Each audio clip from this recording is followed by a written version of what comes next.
पश्चिम बंगाल में 23 अप्रैल को पहले चरण के लिए मतदान होना है, जिसे लेकर सियासी दलों ने चुनावी मैदान में अपनी पूरी ताकत झोंक दी है। चुनावी रैलियों में तीखी बयानबाजी का दौर भी जारी है। इस बीच चुनाव आयोग ने बड़ा एक्शन लिया है, जिससे सियासी गलियारों का पारा हाई हो गया है। तो साथ ही चुनाव आयोग कटघरे में भी खड़ा है। तो क्या एक्शन लिया है चुनाव आयोग ने, जानेंगे इस रिपोर्ट में। पश्चिम बंगाल चुनाव में अब गिनती के दिन रह गए हैं और जैसे जैसे ये दिन नजदीक आ रहे हैं, वैसे वैसे राज्य में नया बवाल खड़ा होता जा रहा है। इसी कड़ी में अब जब पहले चरण के लिए मतदान होने में कुछ ही दिनों का समय बचा है, तब चुनाव आयोग की बड़ी कार्रवाई सामने आई है, जिसने राज्य की सियासत गरमा दी है।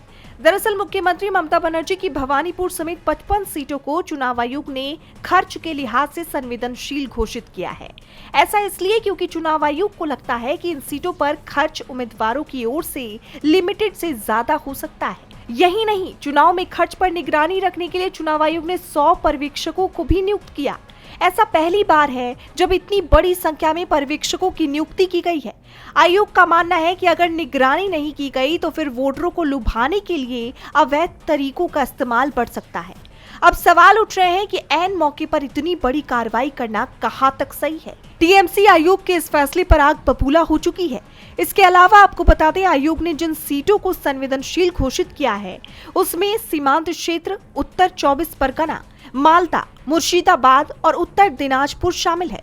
इसके अलावा 8 सीटें ऐसी हैं जो बांग्लादेश सीमा से लगती हैं। इन सीटों में बिधाननगर, राजरहाट, न्यू टाउन, बारासात, मध्यम ग्राम, भाटपारा, गैघाता, उत्तर बशीरहाट शामिल है। इसी तरह कोलकाता की 7 सीटों को अगर इस कैटेगरी में डाल दिया गया तो इनमें से 3 सीटें उत्तर कोलकाता की हैं, तो वहीं 4 सीटें दक्षिण कोलकाता क्षेत्र की हैं। वहीं भवानीपुर भी सूची में है। ये सीट फिलहाल बंगाल की सबसे हाई प्रोफाइल है। ऐसा इसलिए क्योंकि सीएम ममता बनर्जी और नेता विपक्ष शुभेंदु अधिकारी के बीच यहाँ सीधा मुकाबला है। पिछली बार भी शुभेंदु अधिकारी ने ममता बनर्जी को नंदीग्राम से हरा दिया था। फिर ममता बनर्जी ने भवानीपुर से ही उपचुनाव लड़ा था और जीत हासिल की थी। डीबी लाइव की रिपोर्ट।